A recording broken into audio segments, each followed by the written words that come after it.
قدرمن استاد تاسو پرون په خپل خبرو کې وویل چې فارکس حرام ده، نو دغه فارکس او کریپټو کرنسي او سټاک دغه یا ډیجیټل ارزونه کې د بخش کې لږ د کلی خلاص معلومات ورکړي چې کومه حرام ده کومه صحیح ده د شریعت نگاه کوم مثلا مختوي سو مشکل نه لري، دغه بخش کې لږ زره معلومات ورکړي. جزاک الله خیر. زه به فارکس نن تفصیلی جواب ورکم چې فارکس اسلام ادرس نه حرام دی او که حلال دی. بدون شک مفتی نه یم او عالم هم نه یم، لیکن د اسلامي اقتصادي برخه لږ مې لوستو د علما نه مې اورېدلي دي، د هغوی دلایل چې په مختلف ژبو کې ما اورېدلي تاسو وړاندې کوم. او بعضې وخت کې لازم نه ده چې مفتي شي حرام وایي، ځکه شی واضح ده او سود په اسلام کې حرام دی. باید سړی مفتي شته ته سود حرام دی نه، واضح دلیل نه لري. فارکس په اسلام کې حرام دی او دلایل څه شي دي تاسو خپل هم فیصله کولی شئ جایز دی او که ناجایز دی. اول باید فارکس موږ وپېژنو.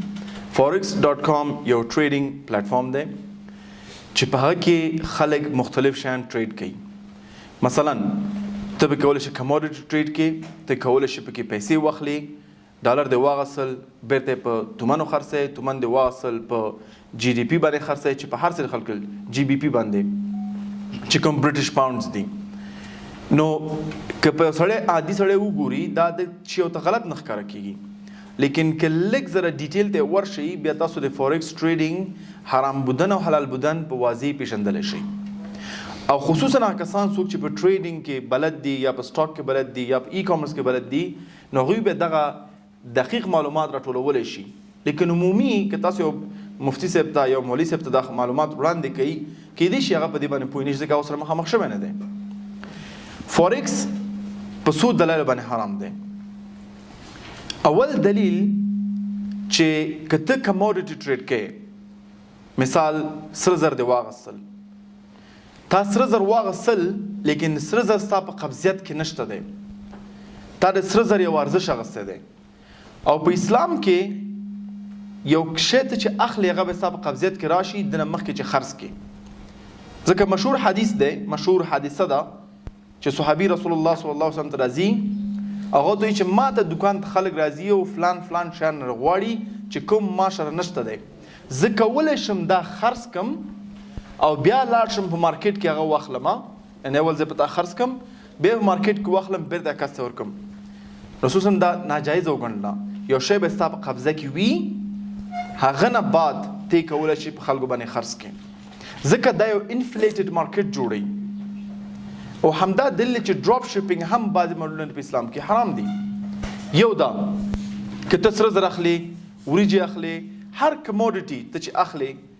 په فارکس ټریډینګ پلیټفارم کې هغه ستا په قبضیت کې نه وي. اوس راځو د پیسو ته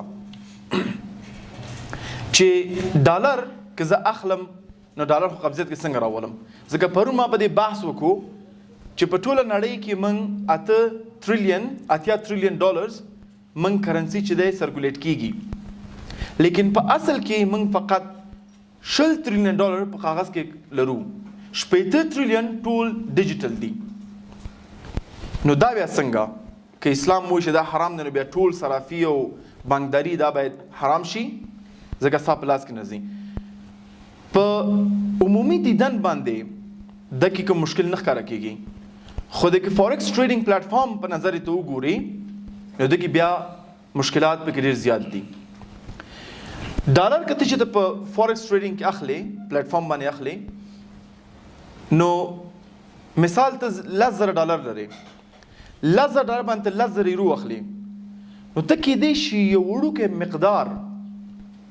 ګټه وکړي. فارکس ولې خلکو ته جالبه دی؟ ځکه دلته یو شی په نوم دی لیوریج. لیوریج څه معنا ده؟ چې ته 10,000 ډالر ډیپوزټ دی،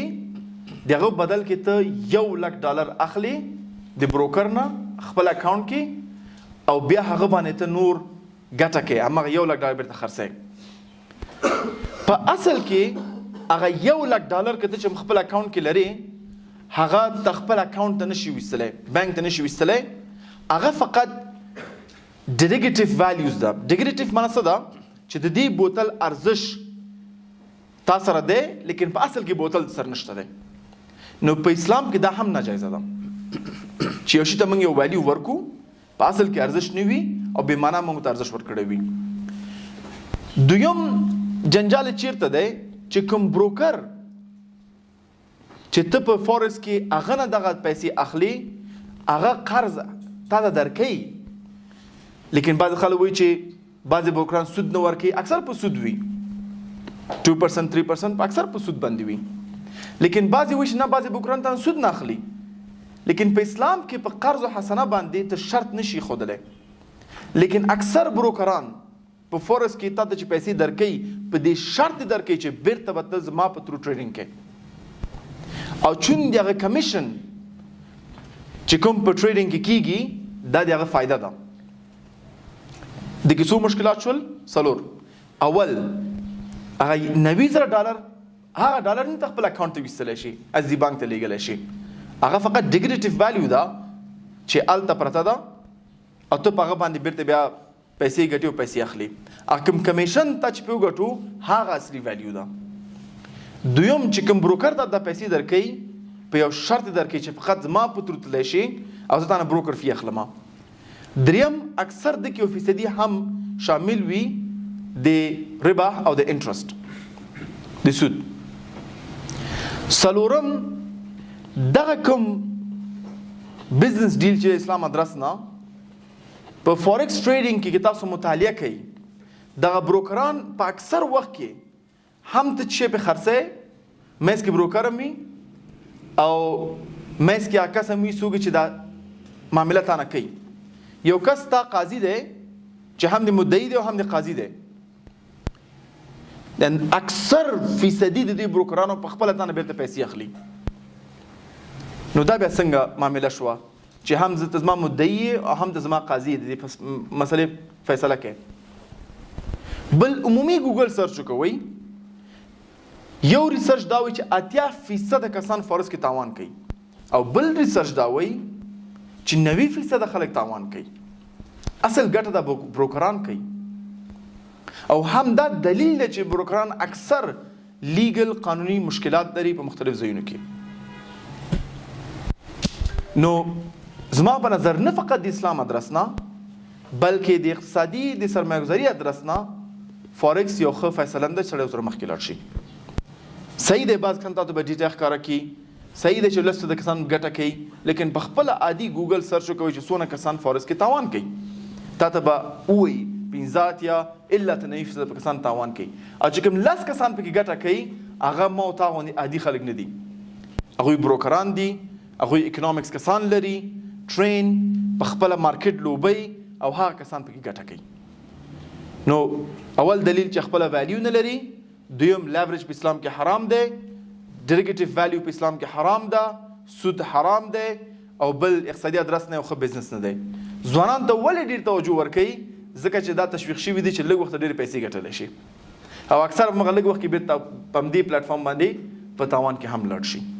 نو په همدې دلیل فورکس په اسلام کې ناجایزه دی او اقتصادي ادرس نه هم زما په نظر یو ښه فیصله ده چې د به سړی خپل وخت ضایع کړي جزاک الله خیر